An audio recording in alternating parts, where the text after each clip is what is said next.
Hello, name's Jacob, and today I'm going to be showing you Monopoly. Well, not the official Monopoly, mind you, just a fan game I created on the off times when I started feeling like it. Ooh, there's some of the audio. Let's lower that down.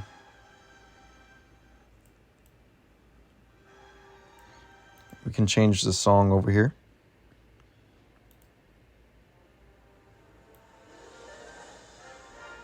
You can hear that, right? Ooh. Yeah, this took me a while to figure out for the audio manager.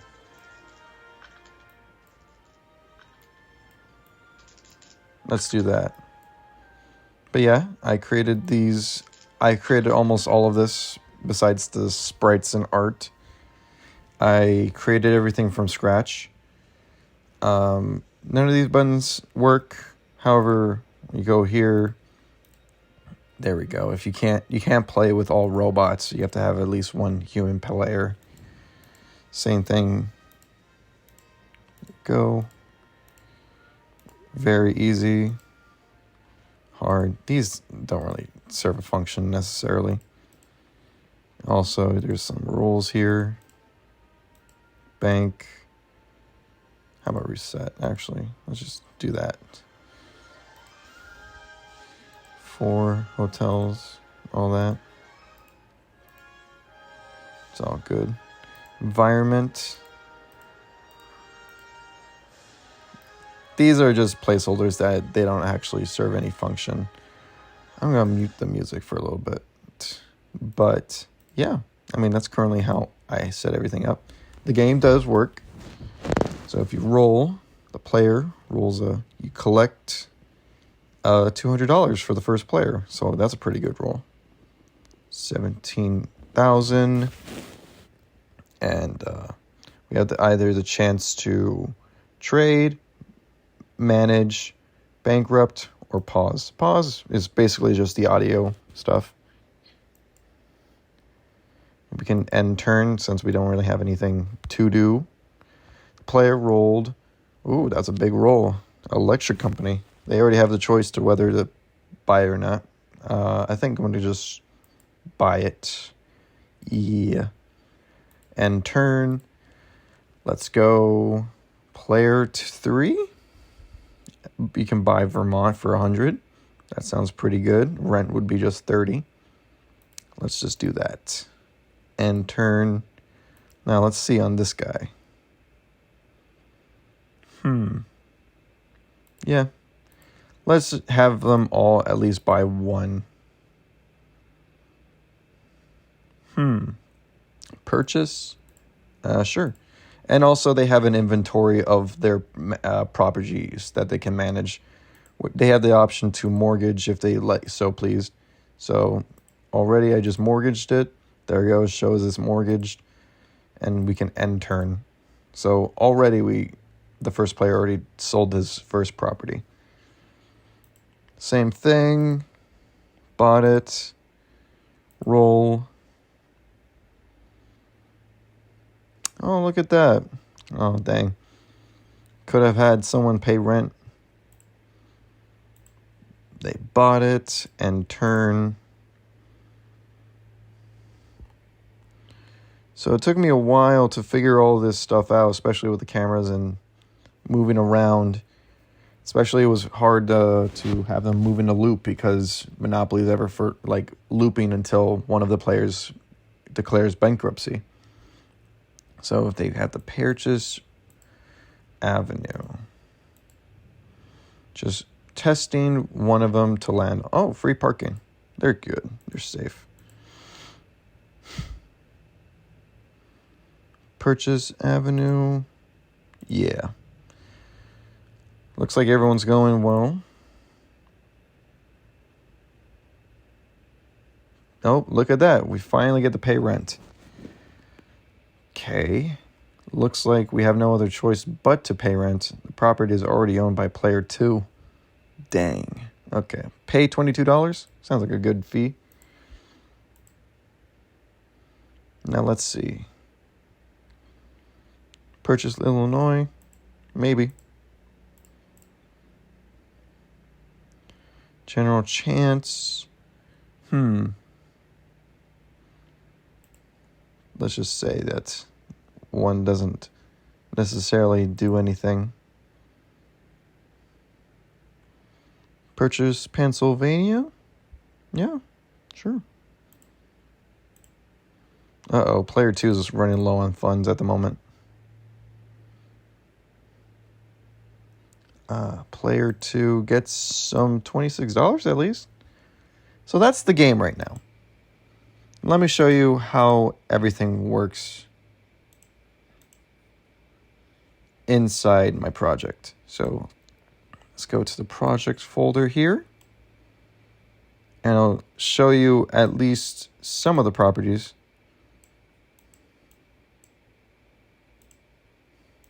Let's go to resources, widgets, and you'll see that there's all these widgets of different scenarios. So we have bankruptcy, which I created but never really implemented per se. The manage cards, the manage props, the buy property widget. These are all the widgets.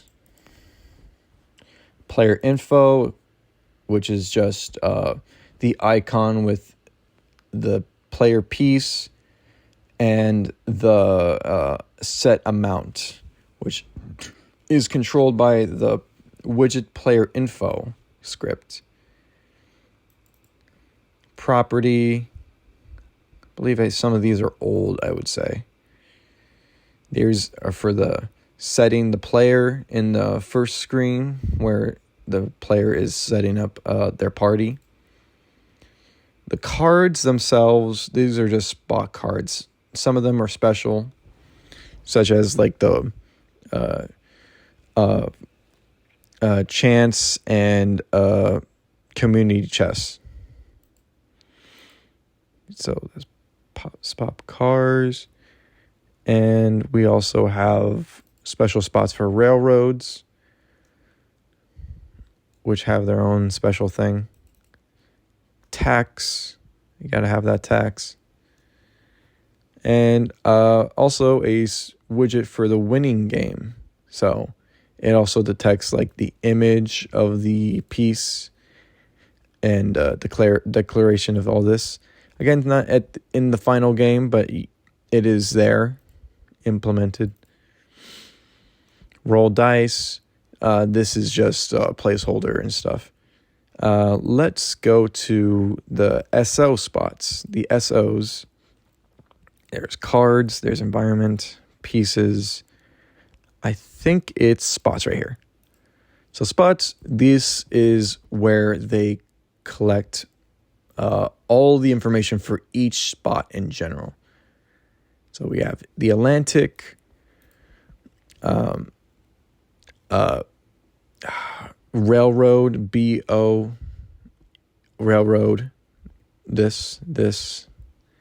We got Pennsylvania. We have all the special spots, including free parking, go, and go to jail. And these are referenced for where the player has to go in each spot. That's what it collects every time you roll a dice. Is that so? Pennsylvania Railroad and Pennsylvania Short Line, all the way to Waterworks. So each spot on the board has its own thing. So let's go to prefabs. Actually, it's resources, game objects, board. There we go. And this is a custom level board. It's supposed to look metallically gold, like in the back in the day. And you see right here, every one of these spots has a control transform, a rec transform, you could say. So There's one there for just visiting, and there's one for go to jail. And there's a spot for each and one of these. And each one of these spots has their own game object, which is at first it was supposed to be the camera, but then I got a better idea of like just having the camera in the center and rotating per following the player piece, and instead of just having it like slide into each camera point and such.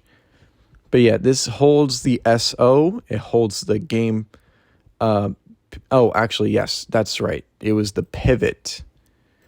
The pivot that it controls, and it also grabs information from the current owner player.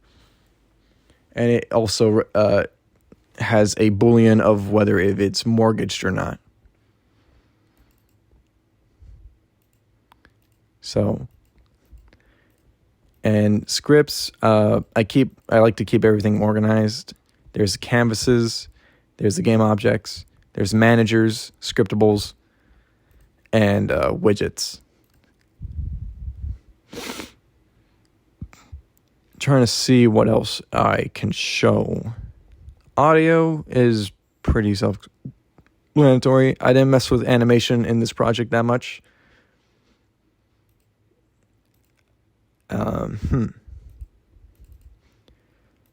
can show the canvases. No, I already showed that. The managers, this is the audio manager. And board pieces, I already showed that. Game objects, environment, and this is the set level. It was already, I thought it was very fitting for the aesthetic and the theme of the game, so I thought that would be cool. But this is currently it right now. It's not complicated. It's actually very like modular, and I try to keep everything modular. And it took me a while to figure everything out because of I work most of the day, and usually after work I never feel like coding, but I always push myself to code. But yeah, this is all there is into this game and this project that I've worked on. So I hope you guys enjoyed. Catch you on the next video. Thank you for watching. Thank you for giving me your time for presenting this. Hope you all have a good day.